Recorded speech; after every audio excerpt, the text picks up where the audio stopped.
वैदिक यात्रा में आप सबका बहुत बहुत अभिनंदन, बहुत बहुत स्वागत है। राम राम। सुमंत्र, जैसा कि राम ने उनको निर्देश दिया था, एक भारी मन से वापस अयोध्या आते हैं। जैसा कि उन्होंने अनुमान लगाया था, जब अयोध्या वासियों ने सुमंत्र को आते देखा, रथ को खाली देखा, उनके दुखों की कोई सीमा ना रह गई। सड़क पर ही वहीं पर विलाप करते रहे।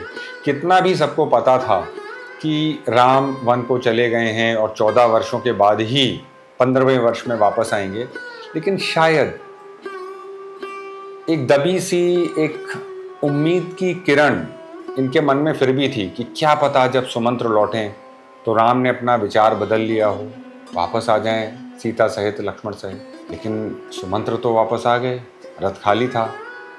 उम्मीद की वो आखिरी किरण भी बुझ गई, मिट गई।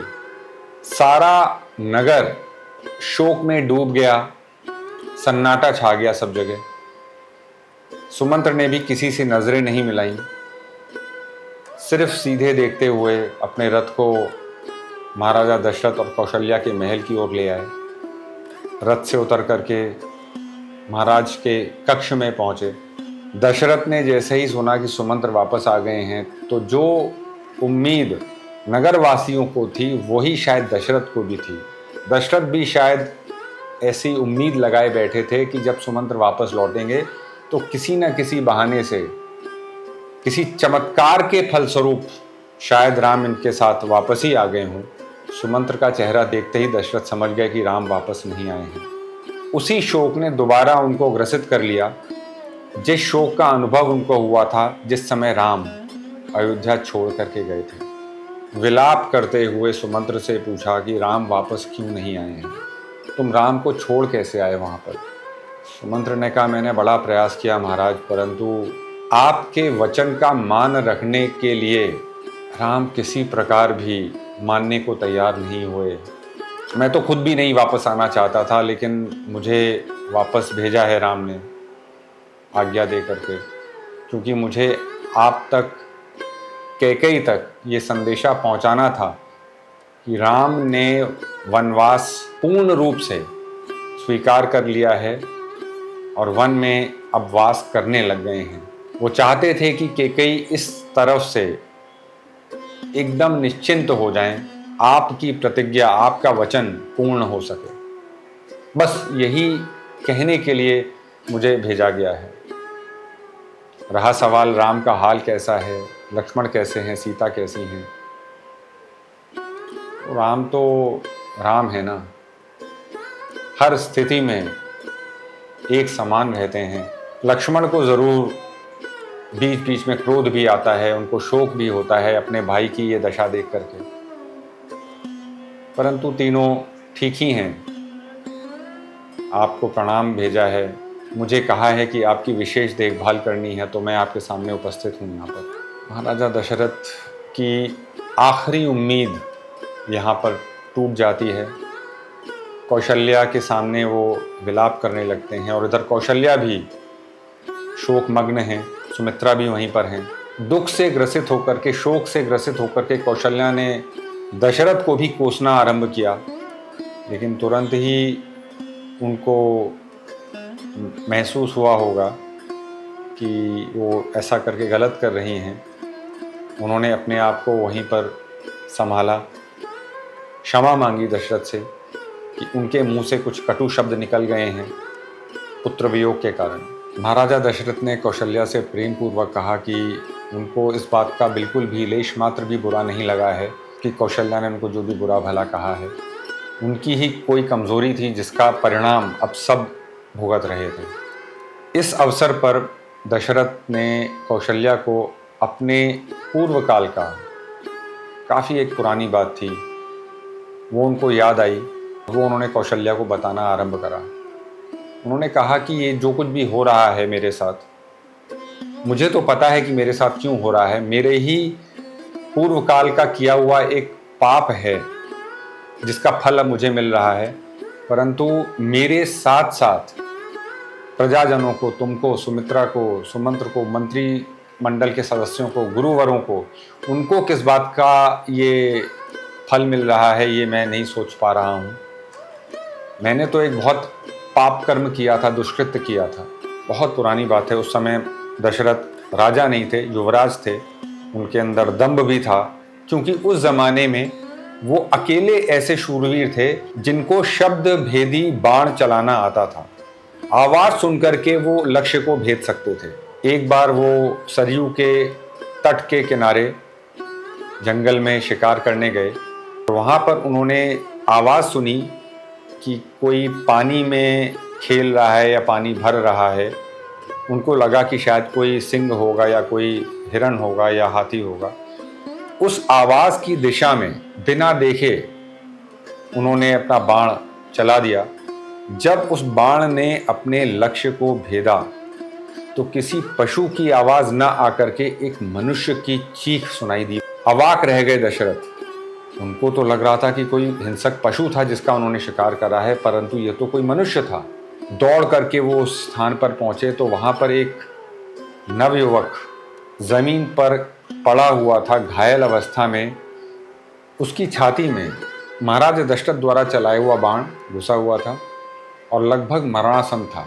कराह रहा था पीड़ा में। वो बार बार कह रहा था कि मैंने तो यहाँ पर किसी का कभी कुछ बुरा नहीं किया, मुझ पर किसी ने ये बाण का संधान क्यों कर दिया है, मेरा अपराध, मेरा वध कोई क्यों करना चाह रहा है।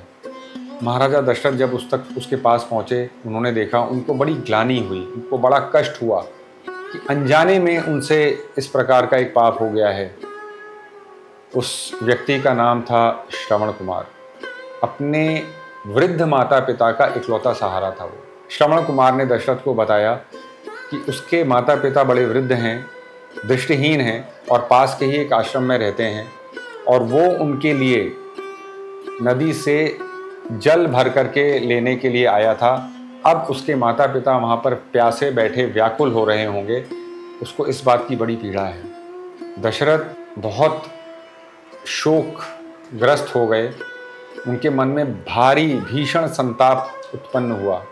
श्रवण कुमार ने उनसे आग्रह किया, मेरे तो प्राण अब जाने ही वाले हैं, लेकिन अब मेरे ऊपर इतनी कृपा आप करिए कि ये जो जल से भरा हुआ घड़ा है, इसको आप मेरे माता पिता तक पहुंचा दीजिए और उनको बता दीजिए कि उनके पुत्र के साथ क्या हुआ है। आप उनको ये समाचार दे देंगे तो हो सकता है आपका पाप कुछ कम हो सके। ग्लानि से भरे हुए दशरथ उस दिशा में, उस आश्रम की दिशा में गए। उसके दृष्टिहीन वृद्ध पिता उसकी राह देख रहे थे। उसकी माँ भी वहीं बैठी थी उनके साथ में ही। जब उन्होंने किसी के आने की आहट सुनी, प्रसन्न हो गए। उनको लगा उनका पुत्र वापस आ गया है। उन्होंने पुकार करके अपने बेटे को बुलाया। इधर दशरथ ने बड़ी दुख भरी वाणी से उनसे कहा कि वो दशरथ हैं, श्रवण कुमार नहीं, किस प्रकार धोखे से अनजाने में उनके हाथों उनके पुत्र का वध हो गया है, उसका प्रायश्चित करने के लिए अब वो उनके सामने उपस्थित हैं। श्रवण कुमार के माता पिता के ऊपर दुखों का एक बहुत वज्रपात हो गया। उन्होंने तरह तरह से विलाप करना आरंभ करा और अंत में दशरथ को श्राप दिया कि अब हमारा जीने का कोई भी सहारा नहीं बचा है, कोई वजह नहीं है अब हमारे जीवित रहने की, तो हम भी अपने प्राण त्याग रहे हैं अपने पुत्र के वियोग में तड़प तड़प कर। जिस तरह हम अपने प्राण त्याग रहे हैं, हमारा श्राप है कि तुम भी इसी तरह एक दिन अपने पुत्र के वियोग में, उसकी अनुपस्थिति में अपने प्राणों को त्यागोगे। कौशल्या को ये सारा वृतांत दशरथ ने कह सुनाया।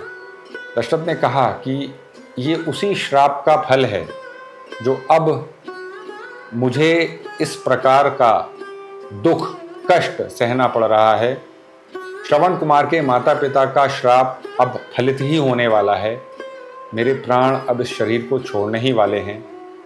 राम के वियोग में, सीता के वियोग में, लक्ष्मण के वियोग में। हुआ भी ऐसा ही। 4 पुत्र थे दशरथ के। जिस समय उनके प्राण छूटे हैं, उस समय उनके पास एक भी पुत्र नहीं था। अपने पुत्रों के वियोग में उन्होंने अपने शरीर का त्याग किया। महाराजा दशरथ स्वर्गवासी हुए। वशिष्ठ मुनि, वामदेव, समस्त पुरोहितों, गुरुवरों, मंत्रिमंडल के सदस्यों, इनकी उपस्थिति में एक उच्च स्तरीय बैठक बुलाई गई।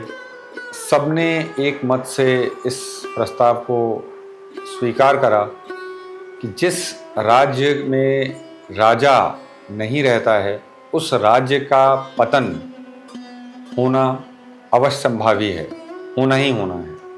भरत और शत्रुघ्न उस समय कैकेयी देश में थे, भरत के नाना के निवास पर। राम लक्ष्मण वन में थे। राम और लक्ष्मण को तो ये पता भी नहीं था कि महाराज दशरथ का देहावसान हो चुका है, और इस बात की भी कोई उम्मीद नहीं थी कि राम और लक्ष्मण वापस आएंगे 14 वर्ष के पूर्व किसी भी परिस्थिति में। ये सब जानते थे वो लोग। अपने पिता के वचन को खाली नहीं जाने दे सकते थे राम, ये सबको पता था। ये निश्चय किया गया भरत को और शत्रुघ्न को वापस बुलाया जाए, राज्य की बागडोर उनके हाथ में, भरत के हाथ में सौंपी जाए, ताकि राज्य को एक उत्तराधिकारी मिल सके, राजा मिल सके। वशिष्ठ मुनि ने 5 दूतों को बुलाया और उनको ये निर्देश दिया कि वो तुरंत कैकेयी देश पहुँचें, तो वहाँ जाकर के भरत और शत्रुघ्न को बस इतना संदेशा दें कि वशिष्ठ मुनि ने उनको फौरन अयोध्या बुलाया है, कुछ आवश्यक कार्य आन पड़ा है।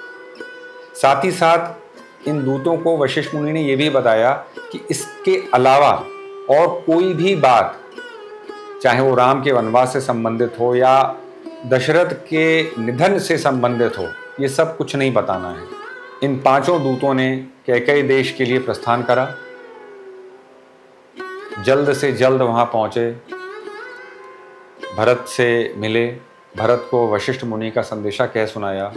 उधर भरत जिस दिन दशरथ का देहावसान हुआ है, लगभग उसी समय भरत अपने मित्रों के साथ बैठे हुए थे, बड़े मलिन अवस्था में थे, उनका मन बड़ा दुखी था।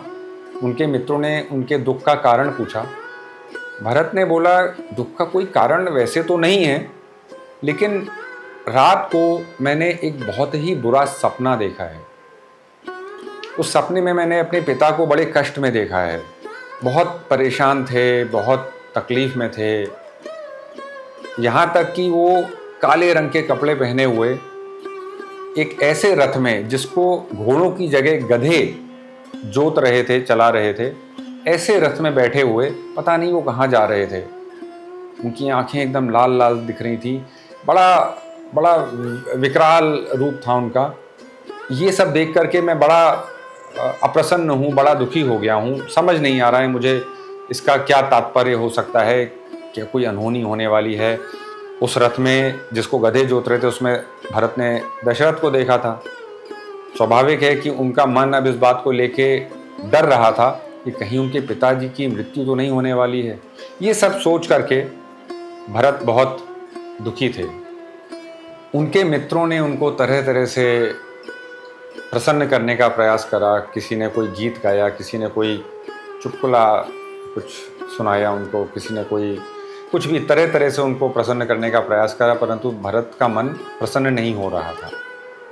उसके कुछ समय बाद ही अयोध्या से ये जो दूत आए, हालांकि उन्होंने कुछ बताया नहीं था भरत को, वशिष्ठ मुनि के निर्देशानुसार भरत का मन थोड़ा सा व्याकुल हो गया।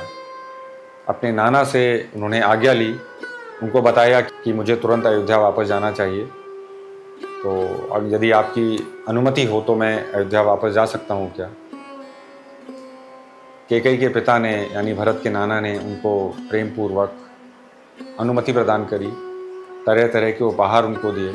वो सब दे करके उन्होंने भरत को और शत्रुघ्न को विदा किया, और ये सब भरत, शत्रुघ्न, वो सारे दूत अयोध्या के लिए रवाना हुए। वापस आकर के क्या होता है, भरत का क्या हाल होता है जब वो जानेंगे कि उनके पीछे से अयोध्या में क्या क्या हुआ है। उनके पिता का देहांत हो चुका है, उनके प्राणों से प्रिय बड़े भाई वनवास कर रहे हैं लक्ष्मण और सीता के साथ। ये सब करने वाली और कोई नहीं, उनकी खुद की माँ कैकेयी है। जब ये सब भरत को पता चलेगा, भरत के ऊपर क्या बीतेगी और भरत क्या करते हैं, क्या फैसला लेते हैं, इसके बारे में हम चर्चा करेंगे अगले प्रसंग में। तब तक हमारे साथ बने रहें। आप सबका बहुत बहुत अभिवादन। राम राम।